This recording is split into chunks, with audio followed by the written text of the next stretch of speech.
The SP-404 Mark II, in my opinion at least, is the ultimate electronic music toolbox.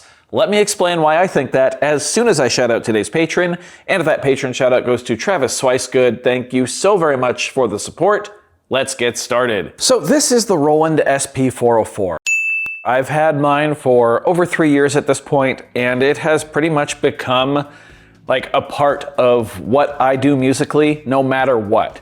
So much so that I've come to the realization I pretty much just think this is the ultimate, maybe not even electronic music, but just ultimate musical toolbox. It does everything, at least with some degree of competency. It's really not bad at anything, and it all comes down to just how open-ended it actually is. But to start understanding what makes the SP-404 Mark II so special, we first need to understand how much audio this thing can actually hold. So it has 16 gigabytes of onboard storage, which might not seem like a lot, but let's break it down a little further. When you click on the project button down here, you get access to 16 different projects. One project holds 10 different banks.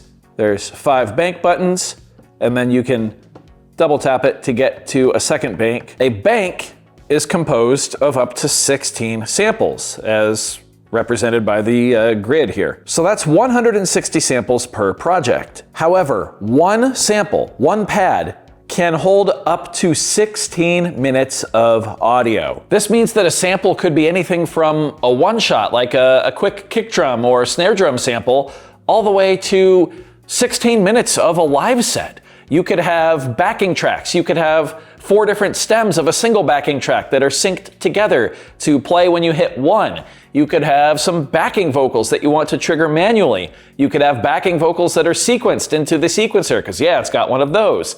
You could have a rehearsal set that you've come up for yourself where you just use the SP-404 Mark II as a rehearsal tool. You could have a one-shot sample of a synthesizer that you then set to chromatic mode and play it chromatically with the pads or with a MIDI keyboard. The options are pretty much limitless. It's really up to you. So that alone makes the 404 quite versatile and kind of enters it into the musical toolbox category, in my opinion. But where it starts to go even further is when you look at the other options that aren't directly related to samples.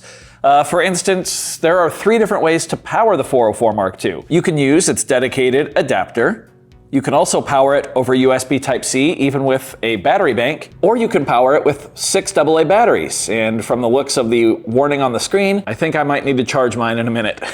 This means you can bring the 404 Mark II with you just about anywhere as long as you have the appropriate power source. In fact, I went on a little miniature vacation with my in-laws this past weekend. I brought the 404 Mark II with me and simply just used it as a rehearsal tool to practice the first half of my upcoming free live stream concert, Freebeat Live 2026. Let's roll the ad right now. Did you know that you can have your music featured in my upcoming free live stream concert, Freebeat Live 2026? It's super easy. Either watch the video linked in the description below or simply read the instructions listed there as well. Everyone who submits a qualifying entry will be featured, so be sure to check out Freebeat Live 2026, coming Friday, August 21st at 7 p.m. Pacific, and Saturday, August 22nd at 11 a.m. Pacific for live music, giveaways, and more. Hope to see you there. The first half of that set that I'm playing is basically all contained within the SP-404 Mark II.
So I was able to bring this with me, bring some headphones, and rehearse playing the set, as well as make some notes as to what I want to map externally for controlling the effects. Because yes, the SP-404 Mark II also has a wild amount of effects. You get over 40 of them, and they are all pretty quality. Can process your sounds on up to 4 different buses, with 2 of those being master buses, and then 2 of those being individually assignable between your samples. I mentioned stem playback. You can actually assign different stems of the same recording to different effects and then process those in real time. It's a great way to play with music that you've either already written, or maybe there's some samples and stems that you're working with someone else's music. It's a great way to play with those as well. There's also a pattern sequencer that lets you sequence up to 64 measures per pattern.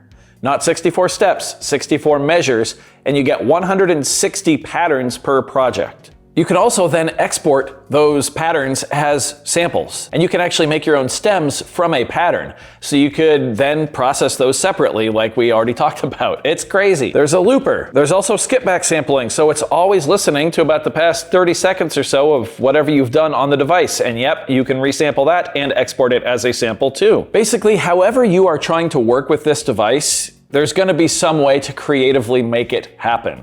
And I think that's another reason why it at least appeals to me so much, is the creativity that it kind of forces out of you. This won't be the most creative example, but like I mentioned last weekend, I was rehearsing part of my live set, and I needed to simply rehearse the last portion of one of my tracks, but I didn't want to have to trigger the whole essentially backing track every time I wanted to rehearse it, right? So what I did is I copied the sample, then I pasted it into a slot that I wasn't using, went into the start and endpoint selection screen here, and I just chopped that copy to start right towards the end of the song. So then I could just trigger that sample towards the end of the song and keep rehearsing the part that I wanted to practice more. Not the most glamorous example, I know, but it got the job done. It's also no slouch when it comes to connectivity. You've got a stereo pair for line out, stereo pair for line in. Those are both 1/4 inch.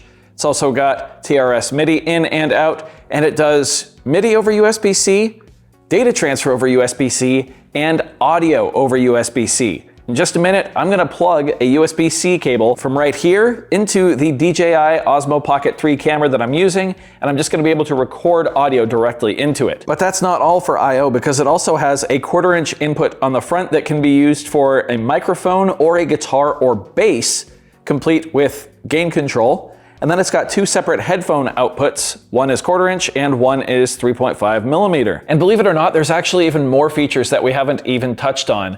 There's a sound generator, pretty much a synth engine that you can then sample from and create chromatic samples with. So you could actually sound design on the 404 Mark II and write full songs with it without needing any other device. And one thing that really excites me about the 404 Mark II that not a lot of people get excited about, in fact, a lot of people view it as a downside, but there are so many little shortcuts to learn. In fact, I am still learning handy little button combinations that allow you to make certain tasks a little bit faster, a little bit easier. There is a lifetime of exploration with this device. For instance, I just recently learned that you can hold Shift and push a bank button to adjust the volume for that entire bank. Pretty handy. It's got a DJ mode. We didn't even mention that. Yeah, a full-blown DJ mode, and you can control it via MIDI. So you can have a MIDI crossfader between your tracks. You can then also layer samples and patterns over DJ mode. In fact, I think DJ mode is a great way to sort of describe how the SP-404 Mark II functions with most of its features. Nothing is going to be the best in class, but it's not going to be bad, and it's going to be more than serviceable. And when you combine all of those pretty decent features, it starts to be a pretty hefty package. And just because we haven't touched on it yet, the price for that package is less than $500 US. In my opinion, if you're a musician, the 404 Mark II is pretty much a no-brainer. And we haven't even touched on how you can actually work with your samples. Like you can chop them up. There's an auto chop mode. There's like different playback types. You can reverse them super easily. There's mark points. There's just so much here. There's also a ton in the pattern sequencer as well. One of my favorite ways to use it as of late is an easy way to record my electronic drums. I mentioned I've been doing a lot of rehearsal as of late, and the second set of my live show actually is going to take place at my electronic drum set. So I simply run the stereo out of my drum set into the stereo input of the SP-404 Mark II, take a USB-C cable and plug it from the 404 into my Pocket 3, enable external source just like that, and I'm ready to record not only my electronic drums, but any other samples from the 404 that I want to play as well. In fact, let's head into the studio and record a rehearsal take of one of the tracks from my upcoming concert, Small and Calm.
So there you go. That's why I think the SP-404 Mark II is the ultimate musical toolbox.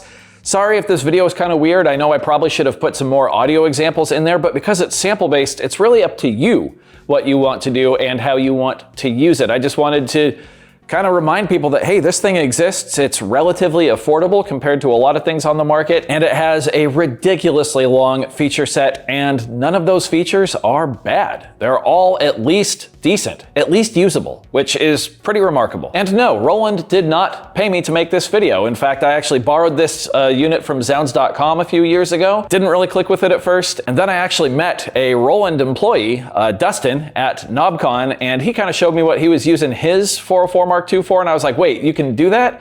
And then I went home and started playing with it a bit more, fell in love with it, and I've just fallen more and more in love with it ever since. I do hope you found this video informative or at least entertaining. If you did, be sure to leave a like on it. If not, you can always leave a dislike. That's okay too. Doesn't hurt my feelings, just makes me try that much harder next time. Either way, be sure to hit that subscribe button, ring that notification bell. Thank you all so very much for being here. Thanks for watching. We'll see you next time.